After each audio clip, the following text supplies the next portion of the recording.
सन 2150 में मनुष्य दुनिया के रूलर थे, लेकिन काम सब रोबोट्स करते थे।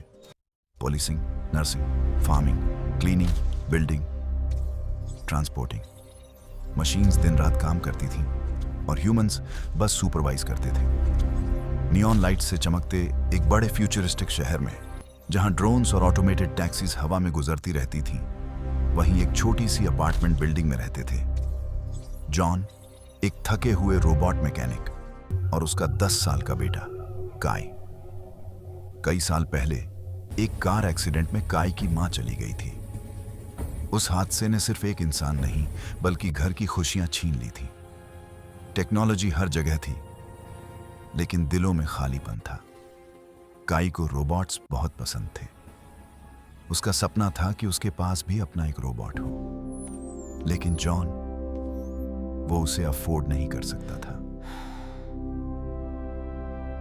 Papa, I don't want a toy. I want a humanoid robot, Papa. Please, Papa. Kai, our financial condition is not good. Please understand, Kai.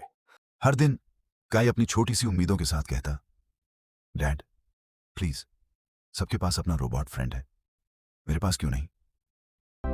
But Papa, every friend I have has a robot friend except me. We will talk about it tomorrow. We've got a problem with the calibration on Unit 7. It's throwing the whole sequence off. I'll need to see the diagnostics. We can't afford any delays. एक दिन meeting में John का boss से new machine launch को लेकर argument हो गया। Boss ने गुस्से में चिल्लाते हुए कहा, योर ओपिनियन डजंट मैटर। मायूस और डिसअपॉइंटेड जॉन चुपचाप घर लौट आया, जैसे पूरी दुनिया उसके खिलाफ हो। उस रात जॉन बहुत लंबी शिफ्ट के बाद आया। उसका धैर्य टूट चुका था। जॉन चिल्लाते हुए, के कितनी बार बोलूं, हम रोबोट अफोर्ड नहीं कर सकते। Kai, how many times do I have to say it? We can't afford a robot. ये शब्द केई के दिल पर चोट की तरह लगे। वो चुप रहा। उसकी आंखों से आंसू गिरते गए और फिर वो अपार्टमेंट से दौड़कर बाहर निकल गया। दरवाजा जोर से बंद हुआ। जॉन का गुस्सा उसी पल पिघल गया। पछतावे ने दिल जकड़ लिया। काई रात में भागता रहा, नियॉन बोर्ड्स, साइलेंट टैक्सीज और ऑटोनोमस स्ट्रीट क्लीनर्स को पार करते हुए। उसके छोटे छोटे कदम उसे शहर के आखिरी हिस्से तक ले आए, एक जगह जहां जाना मना था, रोबोट ग्रेवयार्ड।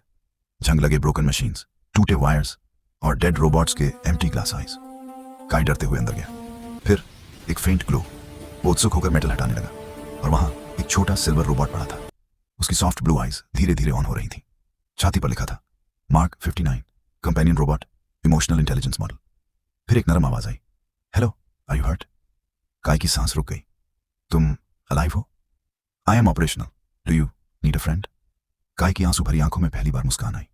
अचानक वह बंद हो गया। काई फिर से उदास हो गया और सोचने लगा, ये क्यों बंद हो गया? फिर उसे याद आया कि रोबोट यानी बंद होने से पहले ये कहा था कि लो बैटरी। और फिर वह जल्दी से भागते भागते रोबोट फैक्ट्री पहुंच गया, जहां बड़ी बड़ी मशीन काम कर रही थी। वह सभी गार्ड रोबोट की नजर से बचते हुए अंदर पहुंच गया और काफी समय ढूंढने के बाद उसे आखिरी में एक कंटेनर में बैटरी मिल गई, जिसे देखकर वह बहुत खुश हो गया। वह जल्दी से बाहर निकलने लगा, पर इतने में ही उसने गलती से एक रेड बटन दब गया, जिसकी वजह से एक बड़ा सील्ड कंटेनर फटकर खुला। Black metal, glowing red eyes, एक विशाल war machine, ELIF-23 military prototype band. Kai डर से बिल्कुल फ्रीज हो गया। घबराते हुए वो फैक्ट्री से बाहर भागा और सीधा वापस रोबोट ग्रेवयार्ड पहुंच गया। उसने जल्दी से उस रोबोट की बैटरी इंसर्ट की, लेकिन फिर भी रोबोट चालू नहीं हुआ। काई की उम्मीद टूट गई। वो मायूस होकर वापस जाने लगा, लेकिन तभी वो रोबोट धीरे धीरे उठकर खड़ा हो गया। काई वन की आंखों में फिर से उम्मीद चमकी। मार्क 59 वापस आ चुका था। दोनों स्लोली चलते हुए काई के घर पहुंचे।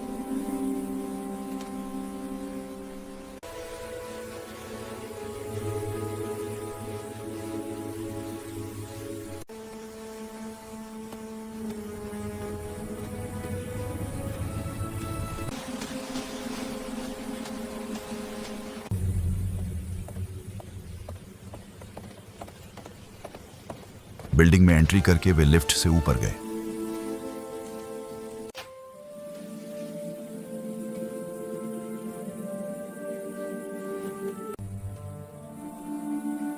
घर पहुंचकर काई ने रोबोट को अंदर लिया। दोनों सोफे पर बैठे और बातें करने लगे।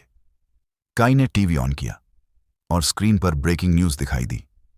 City emergency, a robot ELIF-23 ने सिटी में तबाही मचा दी है। रोड्स बंद हैं, कार एक्सीडेंट्स हो रहे हैं और कई लोग घायल हैं। काई ने डरते डरते पूछा, मार्क, क्या तुम उसे रोक सकते हो? मार्क 59 ने जवाब दिया, I need to My understand programming why is for things have to protection. be this way. अगर मैं मदद कर सकता हूं, then I must try. Huh? और बिना देर किए दोनों उसे रोकने निकल पड़े। जब वे उस जगह पहुंचे, ELIF-23 एक मॉन्स्टर की तरह डिस्ट्रक्शन कर रहा था। कार्स क्रश्ड थीं, कंक्रीट टूटा हुआ था। फिर दोनों रोबोट्स के बीच एक पावरफुल फाइट शुरू हो गई। स्पार्क्स उड़े और सिटी में काफी डिस्ट्रक्शन हुआ। ELIF-23 काफी पावरफुल था। धीरे धीरे वह मार्क 59 पर हावी हो रहा था। उसने मार्क 59-1 को काफी डैमेज कर दिया, लेकिन आखिर में एक आखिरी कोशिश में मार्क 59 ने उसके पावर कोर की बैटरी फोर्सफुली रिमूव कर दी। ELIF-23 रुक गया, सिस्टम शट डाउन और फाइनली गिर पड़ा। मार्क 59 जीत तो गया था, लेकिन खुद भी बैडली डैमेज्ड हो चुका था। काई दौड़कर उसके पास आया, आंसू से भरा। काई, प्लीज मुझे अकेला मत छोड़ो। मार्क 59 ने वीक आवाज में कहा, my system is failing, but thank you Kai for giving me a new life, for giving me a purpose. और फिर मार्क 59 धीरे धीरे साइलेंट हो गया। काई उसकी बैटरी अपने हाथ में लेकर रोता रहा और फिर वो चुपचाप घर की ओर चल पड़ा। जब काई घर पहुंचा, उसने देखा जॉन दरवाजे पर उसका इंतजार कर रहा था। काई बिना कुछ बोले उनके गले लग गया। आंसू अब भी रुक नहीं रहे थे।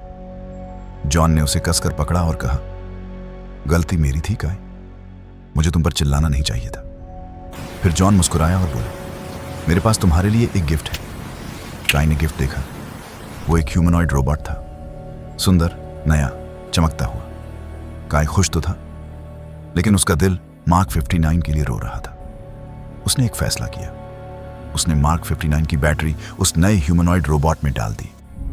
कुछ सेकंड्स की खामोशी, फिर अचानक रोबोट की आंखों में वही सॉफ्ट ब्लू लाइट चमकी। मार्क 59 वापस आ चुका था, बस इस बार एक नई बॉडी में। काई खुशी से हंस पड़ा। आंसू अब खुशी के थे। और इस तरह इस कहानी का अंत दुख नहीं, बल्कि होप, फैमिली और फ्रेंडशिप से हुआ।